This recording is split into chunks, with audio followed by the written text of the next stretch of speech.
नमस्कार साथियों। कक्षा 8 की हिंदी की पाठ्य पुस्तक वसंत से संकलित एक रोचक और मनोरंजक कहानी बस की यात्रा। लेखक हरिशंकर परसाई जी।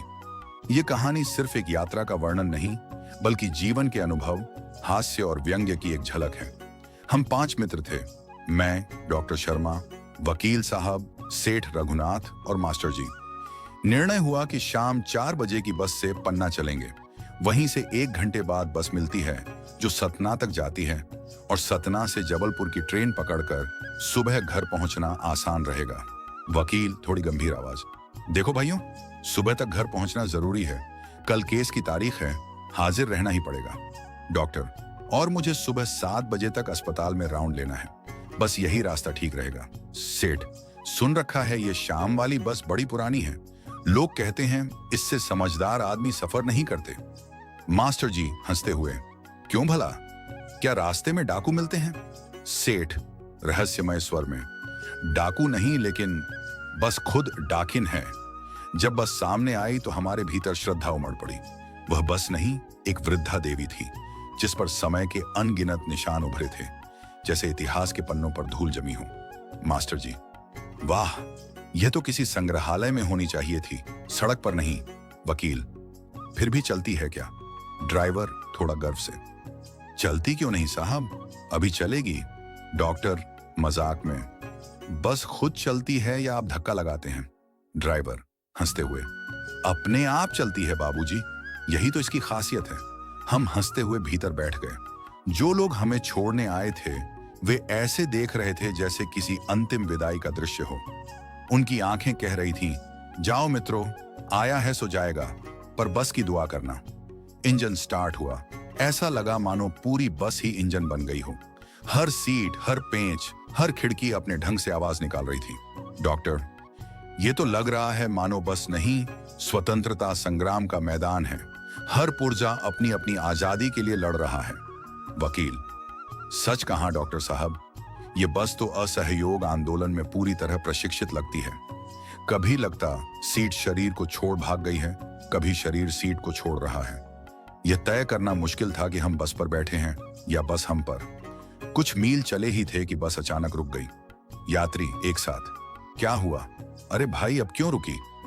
ड्राइवर शांत स्वर में, कुछ नहीं साहब, पेट्रोल टंकी में छेद हो गया है। ड्राइवर साहब ने बाल्टी में पेट्रोल निकाला, उसे बगल में रखा और नली से सीधे इंजन को पेट्रोल पिलाने लगे।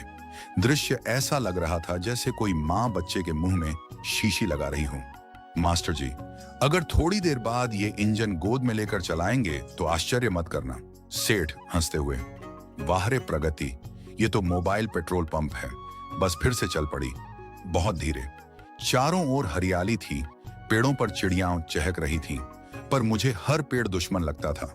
लगता कि अभी यह आकर बस से टकरा जाएगा। डॉक्टर, देखो वो झील, क्या सुंदर है। वकील, हाँ, पर अगर बस उधर गोता लगा दे तो? ड्राइवर के माथे पर पसीना था और हमारे चेहरों पर भय का पसीना। थोड़ी दूर चले कि बस फिर खांसने लगी और झटके से रुक गई। ड्राइवर कभी इंजन थपथपाता, कभी टायर लात मारता। कंपनी के हिस्सेदार भी साथ थे। बोले, हिस्सेदार, अरे कुछ नहीं हुआ, बस तो फर्स्ट क्लास है जी। ये तो इत्तेफाक की बात है कि अभी रुक गई। मास्टर जी धीरे से, फर्स्ट क्लास बस तो थर्ड क्लास कैसी होगी? चांदनी में बस बहुत दयनीय लग रही थी, जैसे कोई थकी हुई वृद्धा सड़क किनारे बैठ गई हो। हम सबको अपराध बोध हुआ। हमने इस बूढ़ी बस को अपनी यात्रा का बोझ क्यों दिया? हम एक पुलिया के ऊपर पहुंचे ही थे कि एक टायर फिस सिस करके बैठ गया। बस हिलकर थम गई। डॉक्टर, लो, अब तो श्रद्धांजलि सभा करनी पड़ेगी। वकील, रोज का यही हाल होगा शायद। अगर बस तेज चल रही होती तो हम नाले में जा गिरते। मैंने पहली बार कंपनी के हिस्सेदार की ओर श्रद्धा से देखा। वह टायरों की हालत जानते हुए भी इसी बस से सफर कर रहे थे।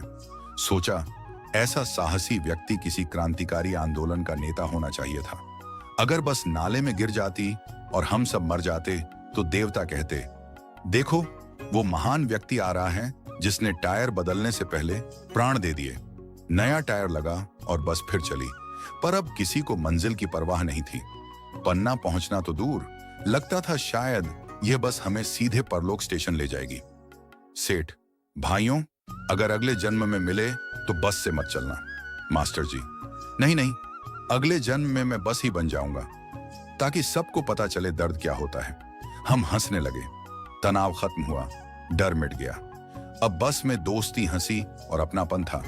जैसे जीवन की बस भी ऐसे ही चलती रहती है, कभी रुकती है, कभी झटके देती है, पर आगे बढ़ती रहती है। धीरे धीरे रात बीती, बस अपनी रफ्तार में रेंगती रही। हम कभी गीत गाते, कभी चुटकुले सुनाते।